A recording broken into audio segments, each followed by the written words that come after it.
el terreno periodístico, decir algo realmente importante, tú lo entiendes mejor que nadie también, y es como, a este país le ha hecho mucho daño el periodismo caniche, ¿no? Este periodismo como de perrito faldero que va detrás de los presidentes y de los senadores, diciéndoles que han hecho todo maravillosamente, llamándolos por el título que nos tentan hace más de 4 años.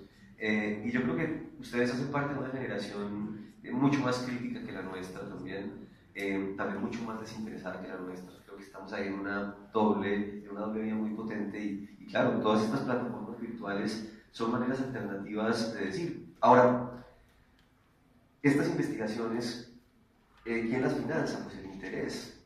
Y, y es importante comenzar a generar nuestra propia agenda, ¿no? Comenzar a poner unos temas de discusión y de debate que completen esa franja pues, del poder y de las verdades pues, cómodas, ¿no? Entonces, claro, hay una oportunidad muy potente, pero también una responsabilidad muy grande. Miren, el proceso de evolución de los medios de comunicación, lo que significa una sala de reacción hoy y una sala de reacción hace 7 años o 8 años, es una cosa completamente diferente, ¿no?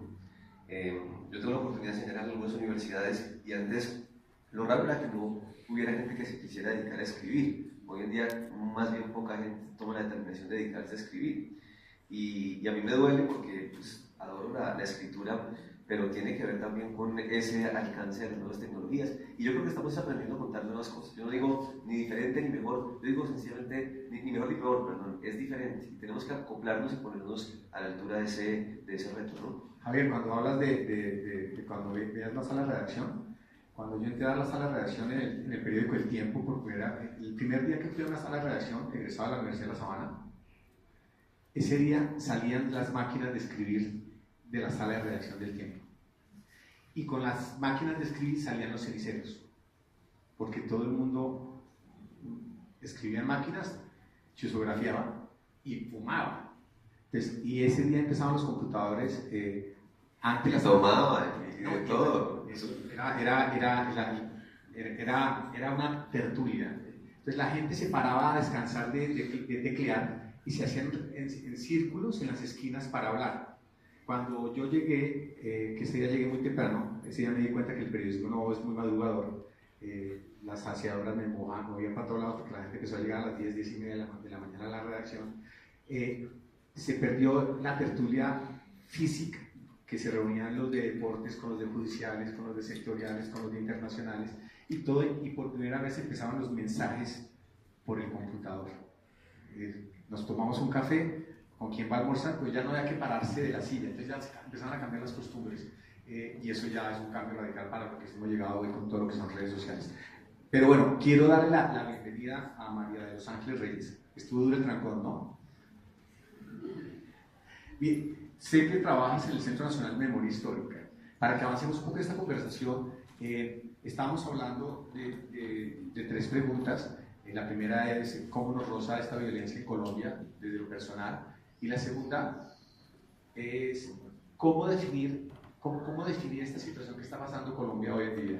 Es el fin de la paz, el fin de la guerra, el cese del conflicto, es un país sin las FARC. Es decir, ¿cómo defines tú, ahora que estás en el Centro de Memoria Histórica, cómo definir este momento desde tu posición? Bueno, buenos días a todos y todas. Disculpas por la demora, uno pierde la dimensión de lo grande que es Bogotá cuando uno frecuenta una zona. Bueno, es muy difícil la pregunta de definir, y creo que de todas formas tiene que hacerse desde una posición muy personal, porque Colombia es un país tan complejo que aún los mismos hechos, hitos que todos podríamos de alguna forma reconocer, todos los vivimos de formas diferentes. Entonces, digamos, eso es algo que yo he visto mucho desde que empecé a estudiar periodismo en la universidad hasta que terminé y empecé a trabajar, y es que si no hay una pluralidad de relatos, se corren riesgos muy grandes. Y en este país han pasado cosas muy graves por seguir un solo relato, por ver una sola verdad, por escuchar a una sola persona o a un solo sector de la sociedad. Entonces, a lo que quiero llegar con esto es que indudablemente este es un momento que todos vamos a recordar. Muy seguramente una persona como yo lo va a recordar muy diferente a una persona que, no sé, sea militante del Centro Democrático, pero creo que para todos, sin importar su posición respecto a lo que está pasando, es una oportunidad, porque es algo distinto. Cuando fue la reelección de Santos, yo estaba acercándome apenas al centro de memoria y había un miedo muy grande de que si ganaba Zuluaga, cerraran el centro. Y entonces había una discusión constante entre, yo en ese momento no trabajaba ahí, pero desde siempre me quise acercar porque me parece que es una institución que ha hecho cosas chéveres, con todo lo negativo que pueda tener, ha hecho cosas interesantes. Y recuerdo mucho esas discusiones de todos de, bueno, ¿y después qué vamos a hacer? ¿Y después qué vamos a hacer? Y yo simplemente desde mi posición lejana pensaba, pues seguir haciéndolo, aunque no sea bajo el amparo de una institución estatal, porque incluso mejor que no sea bajo el amparo de una institución estatal, mejor poder arriesgarse y hacer cosas independientes, como por ejemplo ha hecho Javier, mejor, digamos, salirse un poco de la institucionalidad. Y bueno, ganó Santos, el centro siguió y sigue, y yo estoy ahí y aún así digo, y estoy ahí, digamos, no en campo todo el tiempo, no haciendo investigación todo el tiempo, pero yo creo que este momento, aun cuando el status quo de las cosas desde la reelección de Santos sigue más o menos parecido en el país, es una oportunidad, las cosas van a cambiar. Todo ha sido muy distinto, incluso desde el mismo momento en que empezó el proceso. Es decir, desde que empezó el proceso hasta este momento, aun cuando es un momento distinto, han pasado muchas cosas muy diferentes. Entonces, como yo veo esto, es una oportunidad y es una oportunidad que está en eso, en seguir escuchando los relatos, en seguir escuchando esa pluralidad de voces que está que a la final construye la memoria y la historia en este país. Y es lo que al final nos va a demostrar qué es lo que ha pasado, por qué ha pasado y cómo tiene que ser diferente, porque ya está la oportunidad de hacerlo diferente. Puede que sea peor, es un riesgo que sea peor y que haya incluso más muertos, incluso más masacres, incluso, no sé, más atrocidades, como puede que no.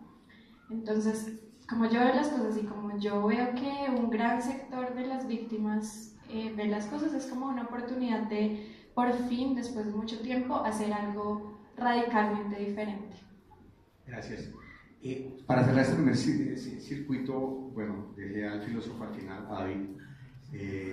Ortega y Gasset, un gran escritor, decía que el corazón es una máquina incesante de preferir y desdeñar, de aceptar y rechazar. Y creo que ese va a ser un ejercicio que va a ser muy común en estos días. ¿Cómo asumir? Es decir, ¿desde qué óptica, con qué actitud y con qué temperamento y espíritu asumir las diferencias que se vienen ahora? Las convivencias de esas diferencias, que me parece que ahí va a ser lo complicado del posconflicto. Bueno, buenos días. Primero, muchas gracias por tu apertura y por saludarnos, por estar acá y compartir con el colegio y por supuesto a nuestro segundo hogar, que siempre fue el Colegio Calasanz. Y ténganlo por seguro que uno sale del colegio y cada vez que vuelve siempre va a sentir la añoranza y siempre uno va a ver tanto cambio. Ya desapareció el bosque. ¿Ustedes estuvieron en el bosque? Sí, el famoso bosque. Yo ya venía hace unos días y ya no hay bosque. Ya, bueno, y los edificios no estaban allá atrás, ¿cierto? Eso era monte, eso era monte. Ahí de para allá salían los dragones de ese mapa, de ahí que salían ya como, ese era otro mundo para nosotros. Vamos a parar. Para llamar más la atención y que es que veo que están por allá viendo celulares. Es una nostalgia siempre muy bonita y tiene que ver con la primera pregunta, y discúlpame, ahí vuelvo un poquito, de mi experiencia con el conflicto. Y ahorita pensando, creo que no me había hecho esa pregunta tan directamente, y voy a contarlo de una manera con plena confianza porque me siento en mi casa, me siento en mi hogar, y como aquí la idea no es hacer una disertación académica ni problematizar como en otros tipos de reflexiones, sino más bien contar mi experiencia, quisiera simplemente en el marco de los relatos de los que hemos estado hablando. Y creo que mi experiencia con el conflicto ha tenido varios momentos y creo que yo me he acercado al conflicto desde una parte intelectual académica, desde una parte vivencial, desde una mirada estando en el Estado, en el gobierno nacional, con el presidente Juan Manuel Santos, del cual no comulgo, pero la Agenda de la Paz me motivó a estar ahí.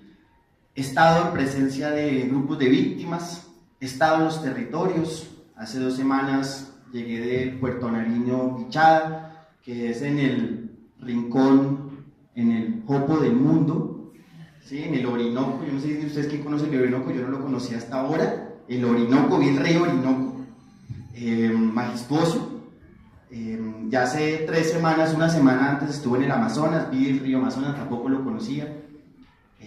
Y bueno, he estado desde la parte universitaria como estudiante de universidad pública, que fue la Nacional, pero más allá de eso, bueno, desde la militancia política, que creo que es una de las respuestas de las que hoy tengo un poco más de precisión, pero antes de eso, realmente mi experiencia inicial fue aquí en el colegio, realmente fue acá en el colegio donde empezó a tener una